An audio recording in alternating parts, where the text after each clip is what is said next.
This is Alicia from Finish First, and I'm the corrective exercise specialist, the rehab specialist here. And what I'm going to be doing for you today is demonstrating everyday CARs, controlled articular rotations. So these are movements that you can do at the start of every single day to help kind of loosen up the joints. And we'll go from head to toe today. So I hope you enjoy. Loosening up the neck, taking the neck through basically a controlled rotation. What I'm going to start is by bringing my chin all the way down to my chest. And from here, it's controlling the movement very slowly from side to side, essentially. But I'm going to roll my chin all the way over to my left shoulder, let my head roll back into extension, bring my chin all the way around to my other shoulder, and all the way back down to my chest. And then we're just gonna go the opposite direction. Letting yourself fall into extension.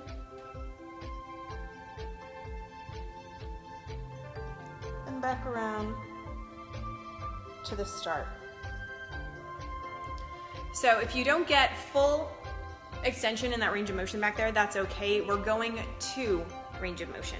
So don't try and push any of these movements today. The second CAR that I'm going to take you through today is shoulder CARs. So these are great, but the movement can be a little complicated.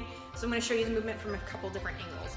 First from the front. So if I were to take my hand and put my hand down at my side, what I'm looking to happen is to raise my hand up as far as I can overhead. Now there's going to be a point where I can't go back anymore. So what I'm going to start to do is rotate the hand so I get full rotation of the joint here. So I'm going to start to rotate my hand outward, and as I continue to rotate my hand outward, I'm rotating the shoulder joint, as you can see through there. So by the time I end up back down at my side, my hand's going to be facing the other direction than what it was when I first started. And then again, all we're going to do is go the opposite direction as well. So we're going to start bringing the hand back, and there's going to come a point where I can't go back anymore with that hand in that position. So I'm going to start rotating the hand, which rotates the joint, just like that. Continue up overhead and back down to my side.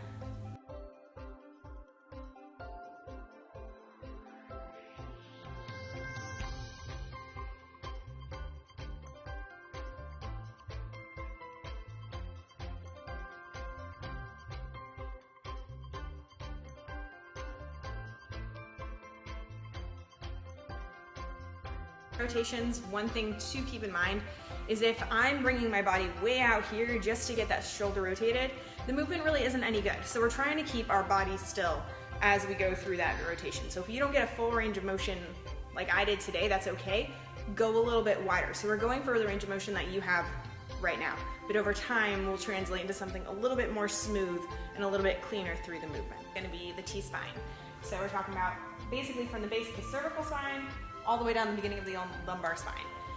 And how we're gonna start by doing this is we're gonna give ourselves a great big hug, okay?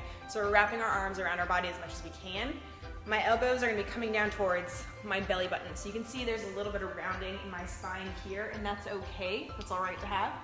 I'm gonna bring my chin all the way in to my chest. And from here, this CAR is not going to be as big and pronounced as the other CARs are. It's going to be a smaller movement, and that's all right because the T-spine, you know, it's not a ball and socket joint, so it's going to move a little differently. But we're bringing the elbows down, chin in, and what I'm going to do is I'm going to bring my elbows down my belly button. I'm going to roll to kind of open the right side of my rib cage, right here.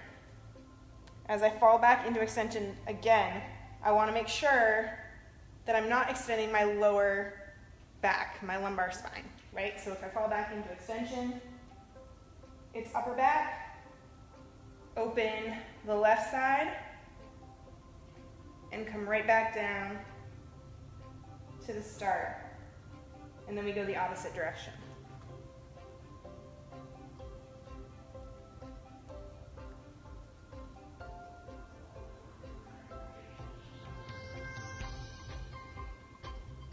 What we're going to go over is the hips, because a lot of movement, especially ballistic movement, is coming from the hips. So we want to make sure we take really good care of these guys.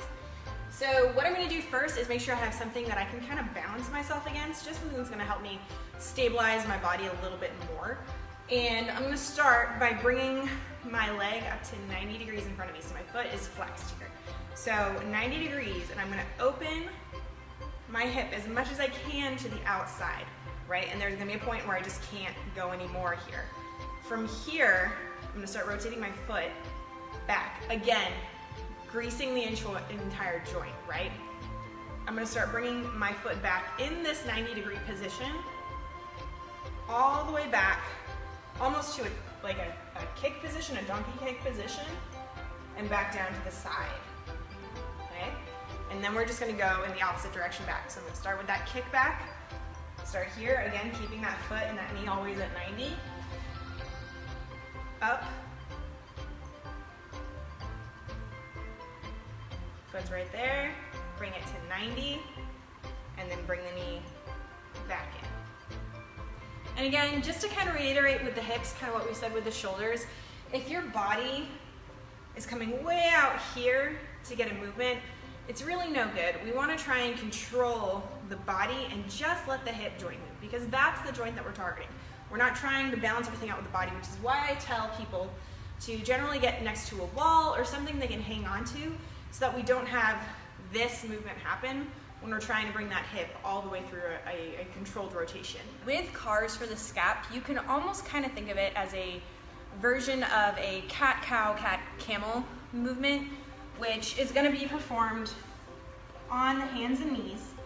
And normally a cat-cow is essentially arching, putting the neck in extension, and then rounding. But what we're gonna do, because we just wanna move the scap, is I'm taking the scap again through a complete range of motion. So you can think of it kind of like a cat-camel, but it's not. But the movement is similar. We're basically putting kind of a cat-camel through a rotation. Think of it that way. That's the easiest way to think about this. So what I'm gonna do is I'm gonna start by dropping my chest so that my shoulder blades come together.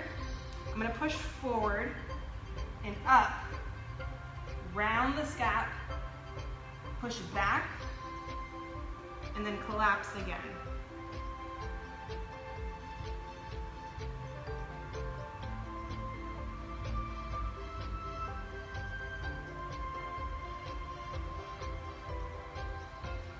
One of the last things we're going to do is we're going to talk a little bit about foot and ankle mobility as well.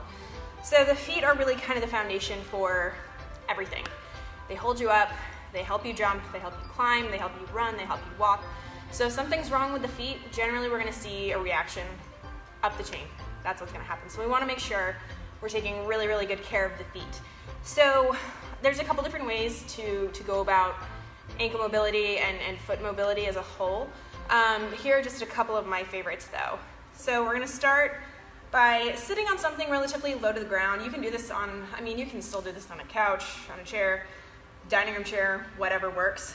Some place that you can bring your foot kind of to your chest. And what I want you to do is we're gonna bring our foot all the way into flexion as much as we can. So toes up towards the sky. And what I wanna do is I'm gonna take my foot through a full rotation, but while I'm doing that, my toes are gonna move as well. So my foot's coming up, my toes are pointed up to the ceiling as much as I can. I'm gonna start turning my foot out to the right, and you can kind of see my toes wanna start going. They kind of wanna spread apart a little bit, but I wanna control my toes, curl my toes as I bring my foot down, right, pointed towards the floor. As I come back around up to the top, I'm gonna spread my toes and point them up towards the ceiling again. So some people may experience cramps in the arch of the foot when they do this, and that's okay. That's kind of bound to happen if you've never done a movement like this before, because we're incorporating all these little small muscles in the foot that we don't usually pay attention to. So this is a great one to do, especially after a workout or after a run or even prepping for a run. This is fantastic. And so what we're gonna do now is we're gonna go the other direction as well. So point the toes up towards the sky, start curling out to the side and up.